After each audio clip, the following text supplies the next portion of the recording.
Bienvenue à l'histoire touchante de Madame Lambert, dont l'amour a transcendé le temps et la distance. À la maison de retraite Les Oliviers, à Marseille, vivait Madame Lambert, une femme de 92 ans au cœur usé par l'attente. Chaque matin, elle écrivait une lettre à sa fille, Sophie, partie vivre à Montréal il y a 20 ans. Leur relation avait jadis été douce et complice. Sophie était sa fierté. Mais la vie les avait éloignés, des milliers de kilomètres, puis des années de silence. Les appels se firent rares, puis cessèrent. Pourtant, chaque matin, Madame Lambert continuait d'écrire. « Ma chère Sophie, j'espère que tu vas bien.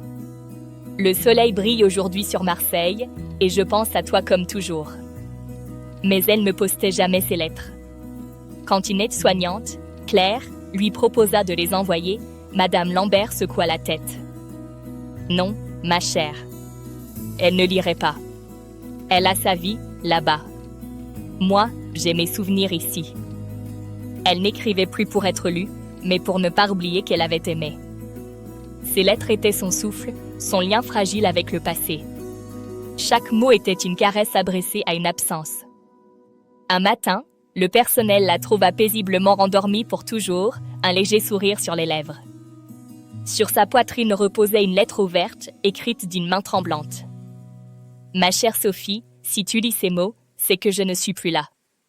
Mais sache que je t'ai aimée au-delà de la distance et du silence. Je t'ai attendue jusqu'à mon dernier souffle. » Quelques semaines plus tard, au Canada, Sophie reçut un courrier inattendu.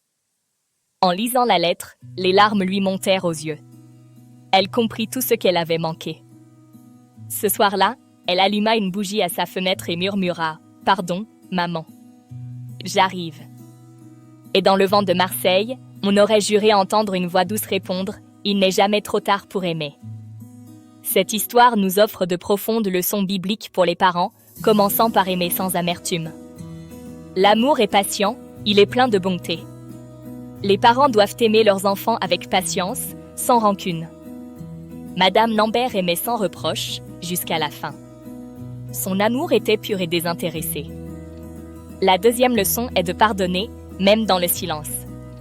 Pardonnez-vous réciproquement. Même blessée par l'absence, Madame Lambert ne garda aucune rancune. Le pardon libère le cœur. Enfin, les parents doivent confier leurs enfants à Dieu. Instruit l'enfant selon la voie qu'il doit suivre. Madame Lambert, par ses lettres, confiait silencieusement Sophie à la grâce divine. L'amour vrai trouve toujours son chemin. Passons maintenant aux leçons bibliques pour les enfants, en commençant par honorer ses parents. Honore ton père et ta mère. Les enfants doivent se souvenir de leurs parents, les respecter. L'amour filial est un commandement sacré, et le négliger entraîne souvent un regret irréversible. La deuxième leçon pour les enfants est de ne pas oublier ceux qui ont aimé les premiers. N'oublie pas les enseignements de ta mère.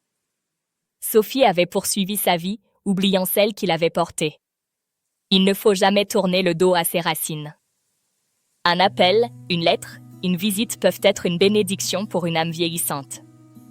Enfin, la leçon du pardon et du retour. Le fils prodigue se leva et alla vers son père. Même si la distance s'est installée, il n'est jamais trop tard pour revenir. Les enfants doivent apprendre à demander pardon. Car l'amour d'un parent est semblable à celui de Dieu, toujours prêt à accueillir. La dernière lettre de Madame Lambert nous enseigne que l'amour entre parents et enfants est un fil sacré, que ni le temps, ni la distance, ni la mort ne peuvent briser. Mais ce lien doit être entretenu, nourri par la parole, la tendresse, la foi et le pardon. L'amour ne périt jamais.